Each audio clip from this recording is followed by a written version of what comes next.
is the biggest component that people don't do, and it's why people are not buying deals and they're not breaking through, is you have to relentlessly attack these broker interactions. Okay. So what I did before I had any track record, I had no business partner, I barely knew anything. I started cold calling all these brokers, put on a suit, go meet with them in person, all the top brokers in the space that I wanted to be in. And I would tell them what my criteria was. And I tried, and I was terrified, by the way. I was very nervous. My hands are shaking. I try not to show it because it's very intimidating, right? Welcome to the How to Scale Commercial Real Estate Show. Whether you are an active or passive investor, we'll teach you how to scale your real estate investing business into something big. Zach Haptonstall is a multifamily syndicator in Phoenix, Arizona, and since February of 2019, they have taken down over $700 million in multifamily assets, with another, I think, what'd you say, $300 million on the books here to close here shortly. Zach, welcome to the show. I'm really looking forward to this call today. Hey, what's up, Sam? Thanks so much for having me on. Really appreciate it, man. Look forward to providing some value for the listeners here today. Absolutely. You guys have had meteoric growth here in the last, 3 years. There's 3 questions, speaking of 3 years, that I ask every guest who comes on the show. Where did you start? Where are you now? And how did you get there? Yeah, so I'll try to summarize as best I can. So I was born and raised here in Phoenix, lived here my entire life, just come from like a lower middle class family, didn't have anybody, no family in real estate, no rich uncle or anything like that. I have a journalism degree, so I was a live news anchor, sports reporter for Arizona PBS for a short time, which was cool at first. And I quickly realized you can't make any money doing that. I needed money, so I had school debt. So I got out of journalism, went into healthcare marketing, working for a hospice organization, worked my way up as director of marketing, and then eventually president and co-owner of a hospice organization. Was making really good money, over $200K a year, got my MBA, bought a house. So by the time I was, 23, I was making more money than both my parents combined, was in a good financial situation, just following the Dave Ramsey plan, killed all my debt, paid for my MBA cash.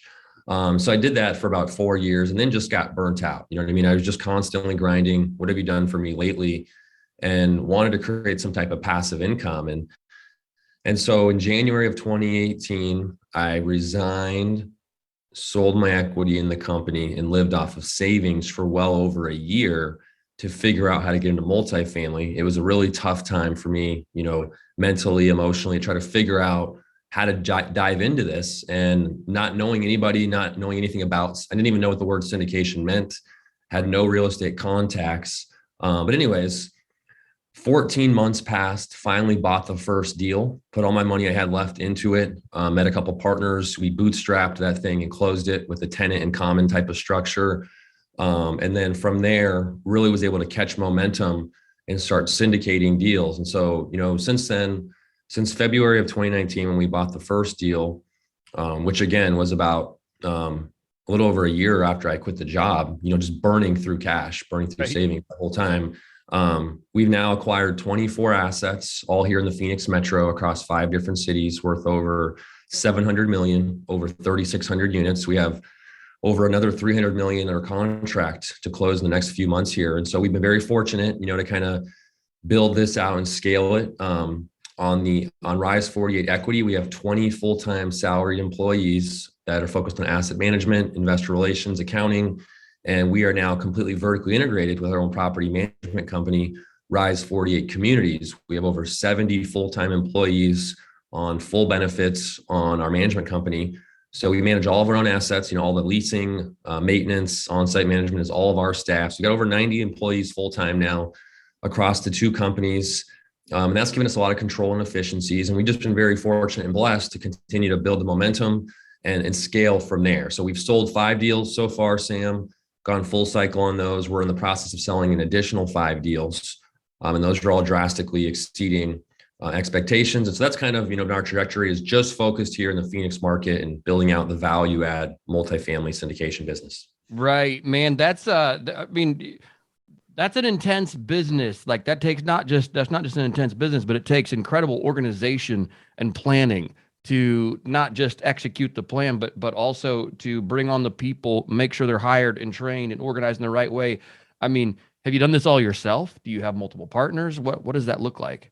Yeah, good question. No, not at all. I not all myself. I have two partners. So I'm the CEO and co-founder. Got my partner Bikram Sandhu is our CFO co-founder. Bikram has an economics degree, CPA, worked at PricewaterhouseCoopers for a number of years as a corporate auditor. So very strong financial analysis background. He's really overseeing all the operations, underwriting deals on the front end. Then we have a third partner, Robert Shefchik.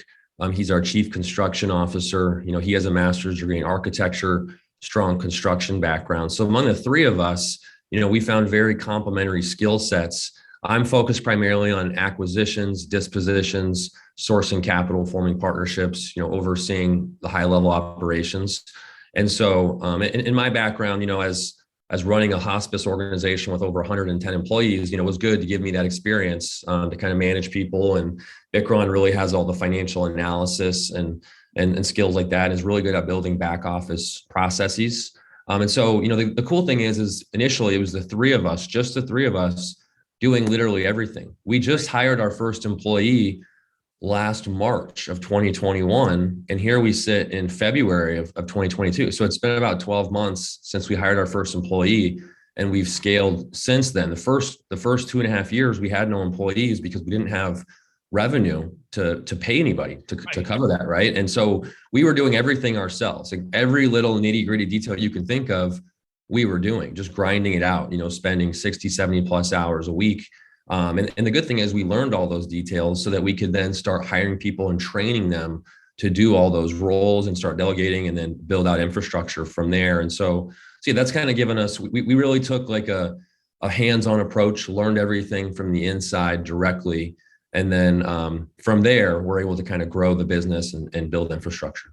Yeah, man, that's really, really intense. I mean, tell me about how, the first deal you said was a tenant in common deal. So can you break that down for our listeners real quick, and then have a kind of follow-up question to that? Yeah, so it was 36 units, 3.5 million here in Central Phoenix. And basically my partner Robert and I got under contract. We were each $25K non-refundable for earnest money. And we had planned to syndicate that deal. But 30 days pass, 40 days pass, our money's non-refundable. We talked to all these people who said they were interested in the previous months, and then they're nowhere to be found, right? Because we don't have a track record. It's hard to raise money, contrary to what people say. It's very difficult, it takes time.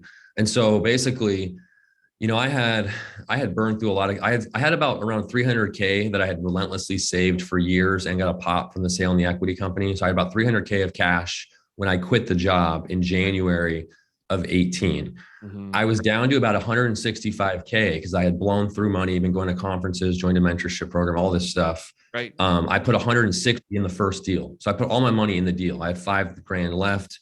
Robert put about 275 in. We were scrambling. I found a 1031 exchange to bring in about 650, which was a big chunk of it.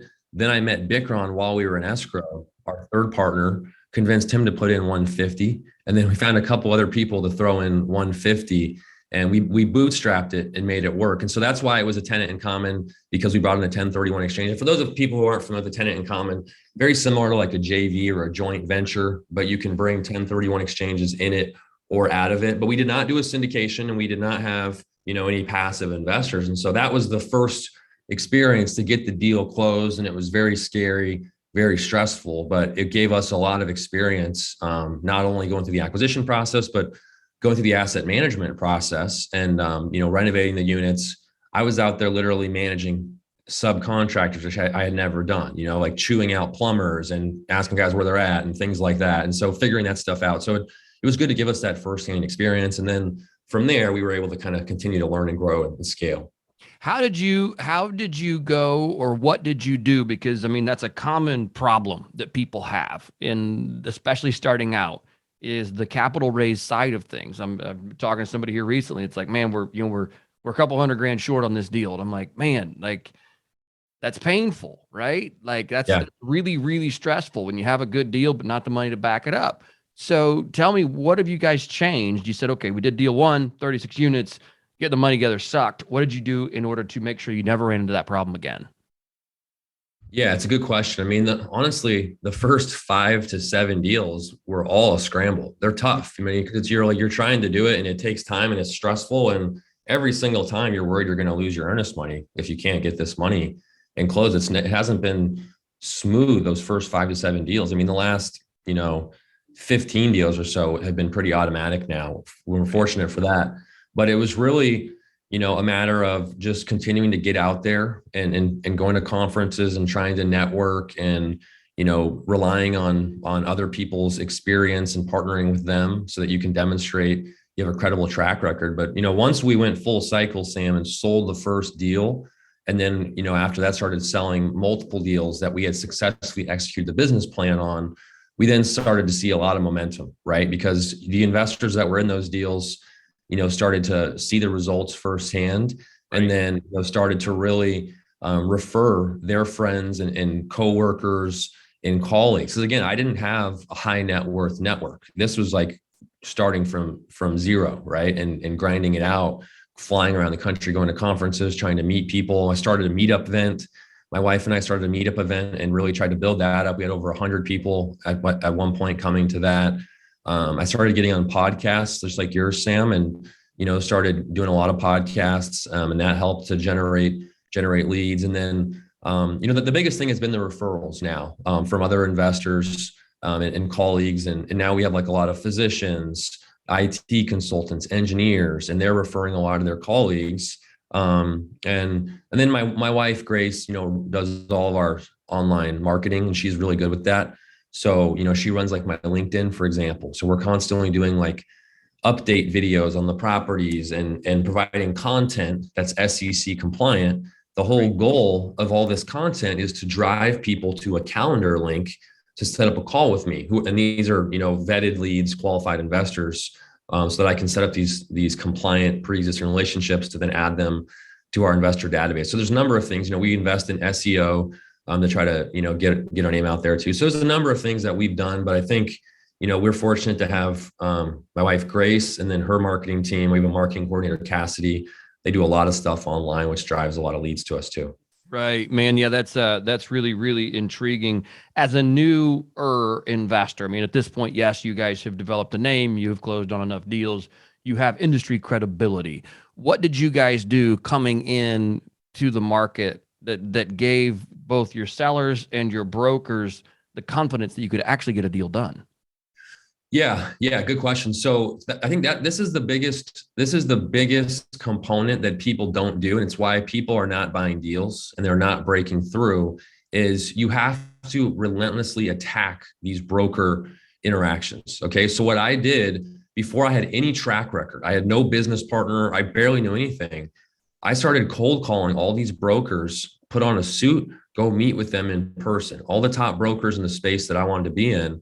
And I would tell them what my criteria was.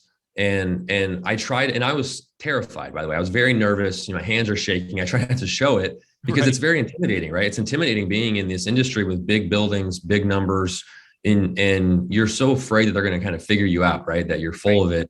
And I wasn't lying, but I was trying to portray confidence and portray credibility and saying, hey, I come from healthcare. I have a group of investors. We're looking to acquire value add. And what I did was I tried to use whatever I had. So at the time I had a few $100K of cash. I literally brought a bank statement with me. And at the end of every meeting, I showed the broker, this is my personal cash. I'm going to use this as earnest money. We're going to syndicate the deals, blah, blah, blah. And some of them probably didn't take me seriously and some of them did. But I met with all these brokers.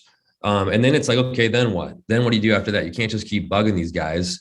Well, you need to relentlessly be touring properties. Okay. So you need to get on all their email lists. So you're seeing their deals and start emailing them and calling them and touring properties and go in there and take notes, ask insightful questions.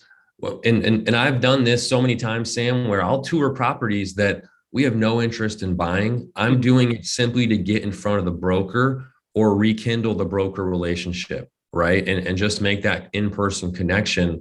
So I viewed it as I was marketing to these brokers. Okay. And I always stay in front of the brokers. I run all the acquisitions to this day. every single week I'm touring multiple deals.